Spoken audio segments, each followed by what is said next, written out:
Hello, dear parents and students of class 7th. How are you all?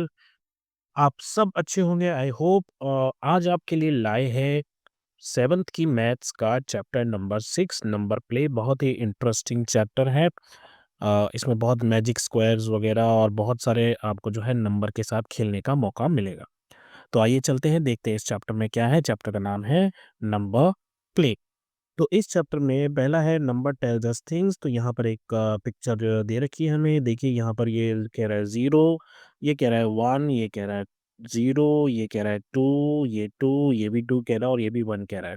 तो यहाँ पर इनके बीच में कुछ तो चल रहा है जो ये एक दूसरे को नंबर बोल रहे हैं। और इसी पैटर्न पे अगर हम दूसरी पिक्चर देखें, ये बोल रहा है 0, ये बोल रहा है 0, ये बोल रहा है 1, अब ये बोल रहा है 1। ओके, तो ये बोल रहा है 2, ये बोल रहा है 2, ये बोल रहा है 5 और ये 6। तो कोई ना कोई रिलेशनशिप यहाँ पर ज़रूर बताया गया है। तो अगर आपको यहाँ पिक्चर पे देखकर समझ में आ रहा हो, नहीं आया हो तो मैं आपको बताता हूँ। यहाँ पर ये एक्चुअली नंबर बोल रहे हैं कि मेरे सामने मुझसे ज़्यादा लंबे कितने लोग हैं। जैसे फॉर एग्ज़ाम्पल ये फर्स्ट वाला है, इसके सामने तो कोई है ही नहीं, तो ये बोलेगा 0। अब ये सेकंड वाला जो है, इसके सामने इससे लंबा कोई इंसान नहीं है, बच्चा नहीं है, इन कोई भी आप कह लो, तो ये भी 0 बोल रहा है। अब ये थर्ड वाला जो है, इससे एक लंबा इसके आगे है, तो ये बोल रहा है 1। अब ये वाला जो है, इसके आगे ये 2 लोग जो हैं, ये लंबे हैं, इसलिए ये 2 बोल रहा है। ये वाला भी जो है 2 इसलिए बोल रहा है क्योंकि ये वाला भी छोटा है और ये वाला भी छोटा है, केवल यही दोनों इससे लंबे हैं। इसकी पोजीशन की बात हम करें तो ये बोल रहा है 5। अब देखो, ये वाला भी लंबा है इससे, ये भी इससे लंबा है, 3, 4 और 5, ये पाँचों के पाँचों इससे लंबे हैं, इसलिए ये नंबर 5 बोल रहा है। और ये सबसे छोटा है और सबसे एंड में है, इसलिए ये नंबर 6 बोल रहा है। तो अब वो यहाँ पर चाहते हैं कि हम ये उनको सॉल्व करके दें, तो ये क्या बोलेगा, इसके आगे तो कोई है ही नहीं, तो ये तो ऑब्वियसली 0 ही बोलेगा। और ये जो है, इससे लंबा यहाँ कोई नहीं है, तो ये भी 0 ही बोलेगा। अब इस वाले की बात करते हैं, थर्ड वाले की, तो इससे एक ही इंसान जो है वो लंबा है, तो ये बोलेगा 1। अब ये जो फोर्थ वाला है, इससे लंबा कोई है ही नहीं इसके आगे, ये भी छोटा, ये भी छोटा और ये भी छोटा, तीनों छोटे हैं, तो ये क्या बोलेगा, 0। इसके बाद हम ये टिंगू महाराज के पास आते हैं यहाँ पे। अब इससे लंबे कितने हैं? 1 ये भी लंबा है, 2 ये भी लंबा है, 3 और ये छोटा है, ये छोटा है। तो 3 बोलेगा ये कि मेरे आगे 3 लोग हैं मुझसे ज़्यादा लंबे। अगर इनकी बात करें भाई साहब, इनके ये तो अमिताभ बच्चन हैं, इनके तो सब भी छोटे हैं इनसे, ये सबसे लंबे हैं। तो इनके आगे कोई भी लंबा नहीं है इनसे, तो ये बोलेंगे 0। और ये जो लास्ट में बाहें फैला के खड़े हैं, तो आइए इनको देखते हैं यहाँ पर। इनसे लंबे कितने, एक तो ये लंबे हो जाएँगे रेड वाले, ये छोटे हैं, ये 2, ये छोटे हैं और ब्लू 3, तो ये भी बोलेंगे 3। तो इस तरीके से ये कंप्लीट हो गया। उसके बाद फिगर इट आउट है, arrange the stick figure cutouts given at the end of the book. तो आपकी बुक जो है, उसमें जो लास्ट चैप्टर है उसके एंड में वहाँ पर इन्होंने इसी तरीके से एक फिगर बना रखी है। ऐसे ही उसको कट आउट करके आपको अलग-अलग करके और इस तरीके से आपको अरेंज करना है। पहला वाला जो है वो 0 बोल रहा है, तो वो चाहे आप कोई भी बना दो, अ, इस तरीके से कट आउट लगा के उसकी, वो तो 0 ही बोलेगा, ठीक है? यहाँ वाला 1 बोल रहा है, तो इसका मतलब है ये जो है ये छोटा होगा इससे। मतलब यहाँ पर जो आदमी होगा नंबर 1 पे, वो लंबा होगा और जो यहाँ पर है 2 पे, वो थोड़ा-सा छोटा होगा। थर्ड वाला जो है वो उससे भी छोटा होगा क्योंकि उसके भी आगे सिर्फ़ एक ही लंबा इंसान है और यही वो लंबा इंसान होगा। तो इस तरीके से आपको ये सारे करने हैं। आई एम श्योर आप इसको कर लोगे, ये तो एक्टिविटी है। हम क्वेश्चंस की तरफ आगे बढ़ेंगे। क्वेश्चन 2 है, for each of the statements given below think and identify if it is always true. कभी-कभी ट्रू है या कभी भी ट्रू नहीं है, हमेशा गलत ही होगा। और रीजनिंग भी साथ देनी है। तो पहला है, if a person says 0 then they are the tallest in the group. अगर कोई बच्चा 0 बोल रहा है तो इसका मतलब ये है कि वो सबसे ही लंबा है। तो ये कभी-कभी सच होगा, हमेशा सच नहीं होगा, क्योंकि हमने अभी ऊपर देखा था कि ये जो है छोटा होने के बाद भी 0 बोल रहा था क्योंकि ये सबसे आगे था। सबसे आगे चाहे आप लंबा लगाओ, चाहे छोटा बच्चा लगाओ, चाहे कैसे भी लगाओ, वो हमेशा 0 ही बोलेगा। तो ये जो चीज़ है ये हमेशा सच नहीं होगी, कभी-कभी सच हो सकती है। If a person is tallest then the their number is 0। अगर जो लड़का या बच्चा या आदमी जो भी लाइन में लगा हुआ है, अगर वो सबसे लंबा है, तो उसके आगे हमेशा 0 ही, मतलब वो हमेशा नंबर जो बोलेगा वो 0 ही बोलेगा। तो ये हमेशा सच है, ऑलवेज़ ट्रू। क्योंकि वो चाहे किसी भी पोज़ीशन पे खड़ा हो, अगर वो सबसे लंबा है तो उससे लंबा और कोई नहीं है। The first person number is 0, ये हमेशा ट्रू होगा। जैसे कि मैंने अभी आपको बताया, अगर फर्स्ट नंबर पे खड़ा है, तो वो हमेशा 0 ही बोलेगा। डी है, if a person is not first और लास्ट, मतलब वो कहीं बीच में खड़ा हुआ है, तो फिर वो कभी भी जीरो नहीं बोल सकता। तो ऐसा नहीं होगा, फॉल्स हो गया ये। क्योंकि अगर कोई सबसे लंबा इंसान है, वो बीच में खड़ा है, तो वो जीरो बोल सकता है, क्योंकि उससे लंबा और कोई नहीं होगा। तो ऐसा नहीं है कि अगर आप बीच में कहीं खड़े हो तो आप जीरो बोल ही नहीं सकते। जैसे कि ये भाई साहब यहाँ बीच में ही खड़े हैं, लेकिन ये जीरो बोल रहे हैं, क्यों? क्योंकि इनसे लंबे जो है आगे है ही नहीं। फिफ्थ है, the person who calls out the largest number is the shortest. तो ऐसा कई बार हो सकता है कि जो सबसे छोटा हो, वो सबसे बड़ा नंबर बोलेगा, तब बोलेगा जब वो सबसे एंड में खड़ा होगा। अगर वो आगे खड़ा होगा, जैसे इस पिक्चर में सबसे छोटा कौन है? ये है, लेकिन इसने सबसे छोटा नंबर बोला है ना? और ये जो है इस वाले में अगर आप देखोगे, इस वाले में, ठीक है? ये देखिए, ये एक आइडियल पोज़ीशन है। यहाँ पर ये सबसे छोटा भी है, सबसे टिंगू भी है, और उसके बाद ये सबसे एंड में भी खड़ा है, इसलिए इसके पास सबसे बड़ा नंबर है। उसके बाद अगर हम बात करेंगे 5th की, सॉरी 6th की, what is the largest number possible in a group of 8 people? तो अगर 8 लोग हैं, तो जो सबसे बड़ा नंबर बोल सकता है कोई, वो नंबर बोलेगा 7। क्योंकि 8वाँ तो वो खुद है। जैसे आप सपोज़ करो यहाँ पर है, देखो यहाँ कितने लोग हैं, 1, 2, 3, 4, 5, 6, 7। तो 7 लोग थे और इसने जो नंबर बोला वो है 6, क्योंकि 7th तो ये खुद है। इसी तरह अगर एक और है जो इससे छोटा होगा यहाँ पर। अब ये 8 लोग हो गए, तो ये नंबर जो बोलेगा, ये नंबर बोलेगा 7। तो मैक्सिमम नंबर जो बोला जा सकता है, वो नंबर होगा 7। उसके बाद है पिकिंग पैरिटी। इसको थोड़ा-सा ध्यान से समझना, इंटरेस्टिंग बहुत है, लेकिन एक बार अगर आपकी समझ में आ गया ना, तो आगे जाके बहुत आपको हेल्प हो जाएगी एडिशन वगैरह करने में। तो यहाँ पर एक किशोर है, उसके पास 5 बॉक्सेस हैं और उसके पास कुछ कार्ड्स हैं, नंबर कार्ड्स। आपको इन कार्ड्स को यूज़ करके और ये 30 बनाना है यहाँ पे। तो जैसे आपने यहाँ पे 13 ले लिया, और आपने यहाँ पे 9 ले लिया, और आपने यहाँ 7 ले लिया। इस तरीके से कुछ भी नंबर लेकर आपको जो है 30 बनाना है। तो क्या ये पॉसिबल है? देखो, सबसे पहली बात तो ये ऑड नंबर है 13, ये भी ऑड नंबर है, ये भी ऑड नंबर है, ये भी ऑड नंबर है, ऑड, ऑड और ऑड। तो आप कोई भी नंबर लो, यहाँ पर ऑड नंबर आएगा, यहाँ पर भी ऑड नंबर आएगा, यहाँ पर भी ऑड आएगा, यहाँ भी ऑड आएगा, और यहाँ भी ऑड आएगा, ठीक है? अब ऑड और ऑड मिलकर इवन बनाते हैं। जैसे 1 और 3 मिलकर जो है नंबर बनाते हैं 4। तो हमें पता है कि ये भी ऑड नंबर है और ये भी ऑड नंबर है, और इन दोनों का सम जो है वो इवन बन रहा है। और इसी तरीके से ये और ये दोनों नंबर भी जो है इवन नंबर बनाएँगे। अब इवन और इवन हमेशा इवन ही होते हैं। जैसे कि 2 और प्लस 4 करोगे तो ये नंबर बनेगा 6। तो इससे क्या होगा, अब ये इन चारों का सम जो है वो इवन आ गया। अब जब इवन में आप ऑड प्लस करते हो, तो हमेशा नंबर ऑड आता है। क्या कहना चाहता हूँ मैं? इवन जैसे कोई भी आप नंबर ले लो, 4 नंबर ले लिया आपने इवन। इसमें आप कोई भी ऑड नंबर, जैसे कि ऑड नंबर कौन-सा है? 3। तो 4 प्लस 3 जो है 7 आया। आप कोई और एग्ज़ाम्पल ले लो, आप ले लो 8 और 5। तो 8 प्लस 5 कितना हो जाएगा? वो भी 13 हो जाएगा, ये भी ऑड नंबर हो गया।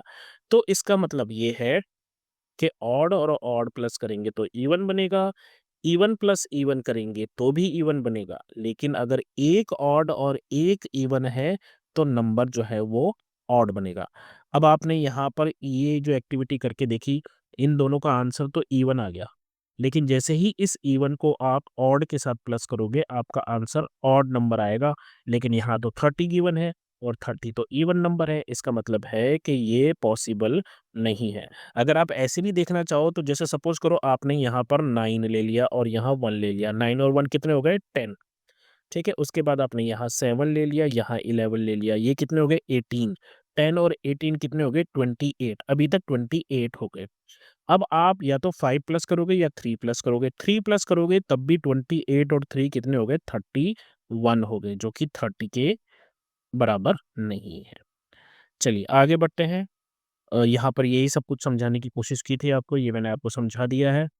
तो ये से वैसे ये भी हम डिस्कस कर चुके हैं, अगर 4 ऑड नंबर होंगे जैसे कि ऑड प्लस ऑड और प्लस ऑड, 4 इस तरीके से ऑड नंबर होंगे, चाहे ये नंबर कोई भी हो, ठीक है? हम तो रिज़ल्ट की बात कर रहे हैं कि आंसर जो है वो बेसिकली क्या आएगा। तो अगर 4 ऑड नंबर होंगे तो इन दोनों को मिला के इवन बन जाएगा और इन दोनों को मिला के भी इवन बन जाएगा, तो इवन प्लस इवन यानी कि इवन नंबर ही बन जाएगा।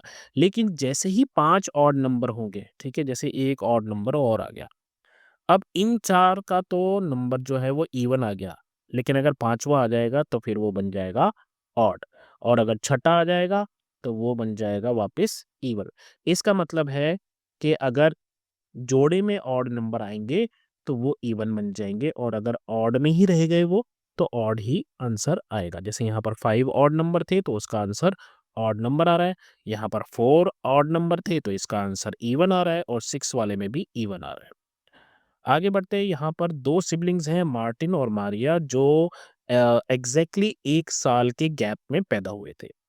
Uh, Today they are celebrating their birthday. Maria exclaimed that the sum of their age is 112. क्या ये पॉसिबल है? देखो जी, उन दोनों का जो सम है वो आ रहा है 112। अपन एक काम करते हैं, इन इसके 2 बराबर टुकड़े कर लेते हैं। तो 112 का कितना आ जाएगा जी? 50 और 56, यानी कि 56 इसकी, अगर दोनों एक ही दिन पैदा हुए होते तो 56 एज इसकी होती और 56 एज इसकी होती। ठीक है? यहाँ तक तो सब सही है। अब वो ये बोल रहे हैं कि इन दोनों के बीच में जो गैप है वो 1 साल का है। तो यानी कि अगर ये 55 इयर्स का होगा तो ये तो 57 ईयर की होनी चाहिए, क्योंकि 55 में 57 प्लस करोगे तभी 112 बनेगा। दोनों का सम तो जो है 112 है। तो अगर एक का 55 है और सपोज़ करो दूसरे का 56 है, तभी ये 1 साल का गैप हुआ दोनों के बीच में। 1 साल का गैप अगर होगा, तो इन दोनों का तो सम ही 112 नहीं बन रहा। तो इसका मतलब ये है कि 112 वाले केस में दोनों के बीच में जो ऐज गैप है, वो 1 साल नहीं हो सकता। ऐसा क्यों? क्योंकि एक डिफ़रेंस जो है वो ऐसे केस में आएगा, जहाँ पर ऐसे केस में, जहाँ पर एक ऑड नंबर होगा और एक इवन नंबर होगा, और ऑड और इवन का सम कभी भी इवन नहीं होता है। तो इसीलिए ये जो केस है, ये हम इसको खारिज करते हैं। हमने इस केस को खारिज कर दिया, ये सही नहीं है। चलिए, उसके बाद यहाँ पर फिगर इट आउट है, आइए इसको भी सॉल्व करते हैं। Using your understanding of pictorial representation of odd and even number, जो भी हमने ऊपर की, हमें ये बताना है सम ऑफ टू इवन नंबर्स। तो दो इवन नंबर हैं, ये आगे दो इवन नंबर्स और दो ही ऑड नंबर्स हैं। तो यहाँ पर इनका जो सम है वो क्या होगा? तो भाई इवन और इवन तो मिलके इवन बन ही गए, इनकी तो कोई टेंशन ही नहीं है। ऑड और ऑड यानी कि 3 + 5 कितना हो गया? 8, तो ये भी इवन बन जाएगा। अब इनका सम इवन बन रहा है, इवन और इवन मिलके क्या बनेगा?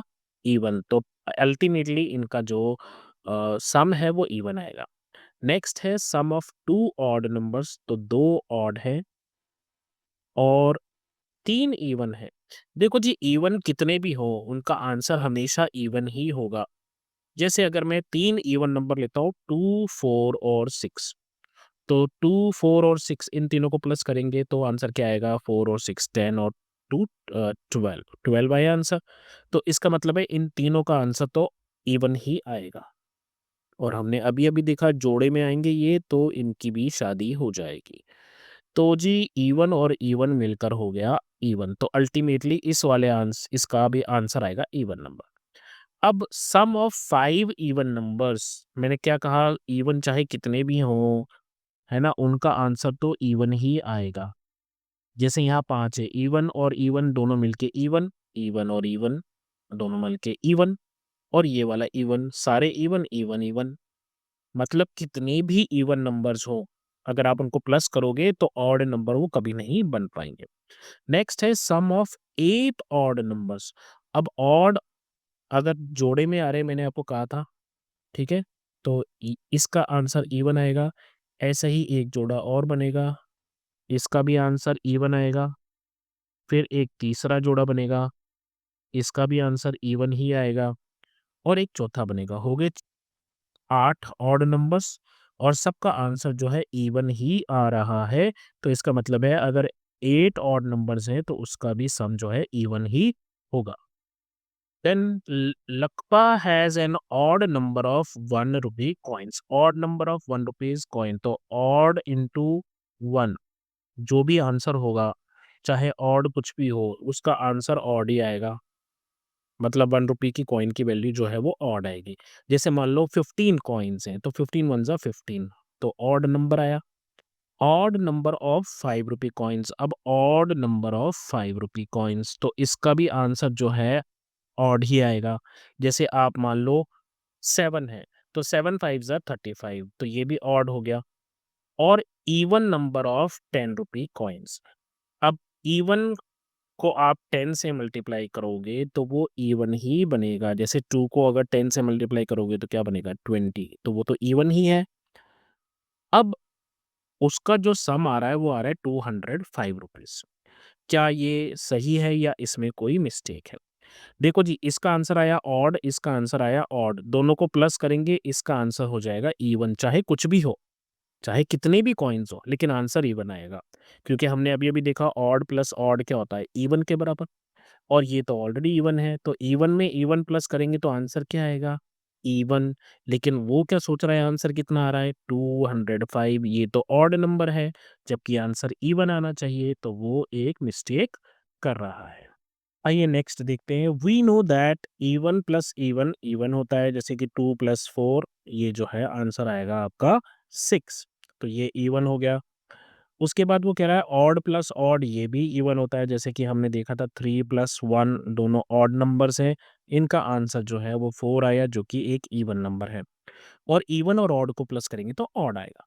Similarly find out the parity और फॉर द सिनेरियोज, इवन में से इवन माइनस करेंगे, जैसे 8 में से अगर हमने 2 माइनस करे तो हमारा आंसर जो है वो आया 6, जो कि एक इवन नंबर है। तो इवन में से इवन माइनस करेंगे, इवन ही आएगा। ऑड में से ऑड माइनस करेंगे, जैसे कि 7 में से 5 माइनस करेंगे, तो हमारे पास आंसर जो है वो 2 आएगा। तो ऑड में से ऑड माइनस करेंगे तब भी इवन आएगा। तो आपने एक बात नोटिस की है, चाहे आप माइनस कर रहे हो चाहे प्लस कर रहे हो, अगर दोनों चीज़ें एक जैसी हैं तो इवन ही आ रहा है। Even plus even, even, even minus even, even. Odd के केस में odd plus odd, even, odd minus odd, even. लेकिन जब आप इवन माइनस ऑड करोगे, अब इवन में से ऑड माइनस करना है, तो जैसे आपने 8 ले लिया और इसमें से आपने कोई भी एक ऑड नंबर माइनस कर दिया, 8 माइनस 3 इज 5, तो यहाँ पर आपका नंबर बन रहा है ऑड। और ऑड में से इवन माइनस किया, जैसे कि आपने 9 में से सपोज करो 4 माइनस किए, तो 9 में से 4 गए तो भी कितना आया 5, ये भी आपका आंसर आया ऑड। तो जहां पर दोनों चीजें सेम है वहां पर इवन है, जहां पर दोनों अलग अलग है वहां पर ऑड है। Small squares in grids, in a 3 by 3 grid there are 9 small squares. जब हम 3 by 3 ग्रिड देखते हैं, इस तरीके से बनता है 3 by 3 ग्रिड। इसमें कितने होते हैं, इसमें 9 होते हैं टोटल, राइट। और 3 by 4 में 12 होते हैं। Given the dimension of a grid, can you tell the parity of the number of small square without calculating the product? देखो, अगर यहाँ पर भी आपके ऑड है और लेंथ में और ब्रेड्थ में भी आपके ऑड है, तो आपके स्क्वायर्स भी ऑड है। आप चेक करो, 3 3 ज़ा 9। लेकिन अगर इनमें से एक भी इवन है, यानी कि 3 इधर है और 4 इधर है, तो 3 4 ज़ार 12, तो आपके जो स्क्वायर्स हैं वो ऑड बन जाए इवन बन जाएंगे। तो इसका मतलब ये है कि अगर आप ऑड को ऑड से मल्टीप्लाई कर रहे हो तो फिर आपका आंसर भी ऑड ही आएगा।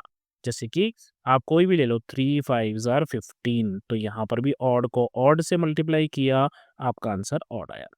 लेकिन अगर आप किसी भी इवन नंबर से किसी को भी मल्टीप्लाई कर दोगे, चाहे वो ऑड है चाहे वो इवन है, तो आंसर हमेशा आपका इवन आएगा। आप कितनी भी एग्जांपल्स उठा लो, जैसे आप 1 1 ले लो, 1 तो ऑड नंबर है ना। अब आप 1 को किसी भी इवन नंबर से मल्टीप्लाई कर दो, 100 से कर दो, तो आंसर क्या आएगा 100। ये इवन नंबर है। तो इसका मतलब है एक ऑड नंबर को जब आप इवन नंबर से मल्टीप्लाई करते हो तो आंसर आपका हमेशा इवन ही आता है।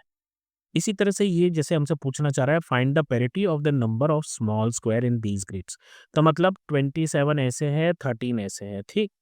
तो हमें बताना है कि जो नंबर ऑफ स्क्वायर्स बनेंगे वो कैसे बनेंगे। तो आप देखो यहाँ पर ये क्या है, 7 और 3, 7 3 ज़ा 21। जब आप इसको मल्टीप्लाई करोगे तो यूनिट डिजिट पे आंसर आएगा 1, और ये तो ऑड नंबर हो गया, तो आप सीधा बोलोगे कि यहाँ पर जो पैरिटी आएगी वो आएगी ऑड की।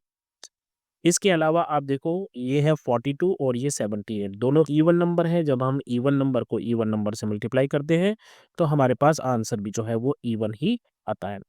इसी तरीके से यहाँ ये ऑड नंबर है लेकिन ये इवन नंबर है, तो जैसे ही आप इवन नंबर से मल्टीप्लाई करोगे ये ऑटोमेटिकली इवन नंबर बन जाएगा, चाहे आंसर कुछ भी हो। लेकिन जो आपके ब्लॉक्स बनेंगे, छोटे-छोटे ग्रिड्स बनेंगे, स्क्वायर्स बनेंगे, वो इवन नंबर होगा। अब यहाँ पर है पैरिटी ऑफ एक्सप्रेशंस। इन्होंने एक एक्सप्रेशन दिया है हमें कंसीडर करने के लिए। एक्सप्रेशन है 3n+4। ये एक एक्सप्रेशन इन्होंने दे रखा है जिसमें 2 टर्म्स हैं, एक है 3n और दूसरी है +4। और इसकी n की डिफरेंट वैल्यूज़ दे रखी है। हमें पता है ये जो n है, हमने पिछले चैप्टर में पढ़ा था कि n जो है वेरिएबल है और इसकी अलग-अलग वैल्यूज़ हो सकती हैं। तो इसने n की वैल्यू हमें दी है 3, 8 और 10। इसके हिसाब से हम कैलकुलेट कर लेंगे। जब n 3 होगा तो अब ये 3n क्या कर रहे हैं यहाँ पर, ये मल्टीप्लाई हो रहे हैं। तो 3 को 3 से मल्टीप्लाई करेंगे, ये कितना हो जाएगा, 3 3 ज़ा 9 और उसमें 4 प्लस करेंगे तो 9 + 4 13। तो हमारी वैल्यू क्या आ गई, 13। इसी तरह से 8 को करेंगे तो 3 8 ज़ा 24, 24 में 4 प्लस करेंगे तो 28, 10 3 ज़ा 30 और 4 प्लस करेंगे तो 34। तो यहाँ पर ऑड नंबर आया, यहाँ इवन नंबर आया और यहाँ पे इवन नंबर आया। तो अब ये कुछ सवाल हमसे पूछ रहा है, come up with an expression that always have even parity. कोई एक एक्सप्रेशन बता दो जिसमें जो है इवन पैरिटी आए। मतलब जैसे यहाँ पे ऑड आया ना आंसर, यहाँ पर इवन आया, ऐसे हमें हमेशा आंसर जो है पैरिटी जो है वो इवन चाहिए। तो जैसे मैं एक ले सकता हूँ 2x। अब आप x की कोई भी वैल्यू रख लो, ठीक है? x की कोई भी वैल्यू रख लो आप। एक्सप्रेशन हमेशा जो है वो आपका इवन रहेगा, एक्सेप्ट 0, 0 को छोड़ दो, ठीक है? क्योंकि 0 तो ना तो इवन है ना ऑड है। तो आप जैसे 1 लो, x की वैल्यू 1 लोगे तो 2 1 ज़ार 2, x की वैल्यू 2 लोगे तो 2 2 ज़ार 4, x की वैल्यू 3 लोगे 2 3 ज़ार 6, 2 4 ज़ार 8, 2 5 ज़ार 10।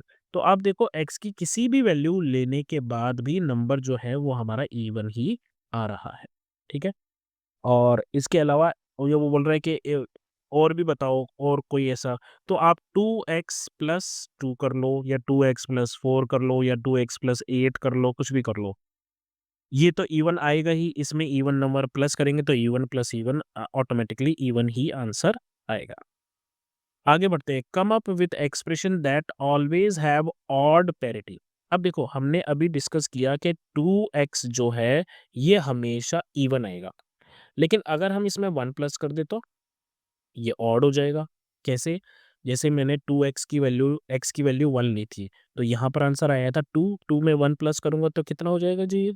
ये हो जाएगा 3, तो 3 तो ऑड नंबर हो गया। इसी तरह मैं x की वैल्यू लेता हूँ 2, तो अगर x की वैल्यू 2 होगी तो ये दोनों मल्टीप्लाई होंगे, 2 2 ज़ा 4 और 1 प्लस होगा 5। तो ये जो 2x प्लस 1 आपका एक्सप्रेशन है ये हमेशा ऑड पैरिटी ही आपको देगा। Come up with expression like 3n plus 4 which could have either odd or even parity। अब आपको ऐसे नंबर देने हैं, ऐसे एक्सप्रेशन देने हैं जिनका आंसर मतलब इवन भी आ सकता है और ऑड भी आ सकता है, दोनों पॉसिबल है। तो जैसे मैं एक बोलता हूँ 3x+1, ये मैंने दिया। अब मैं x की वैल्यू लेता हूँ 1, तो 3 1 ज़ार 3 और 1 प्लस करूँगा तो यहाँ पर आएगा 4। अब मैं x की वैल्यू लेता हूँ 2, अगर मैंने x की वैल्यू ली 2 तो 3 2 ज़ार 6 और 1 7।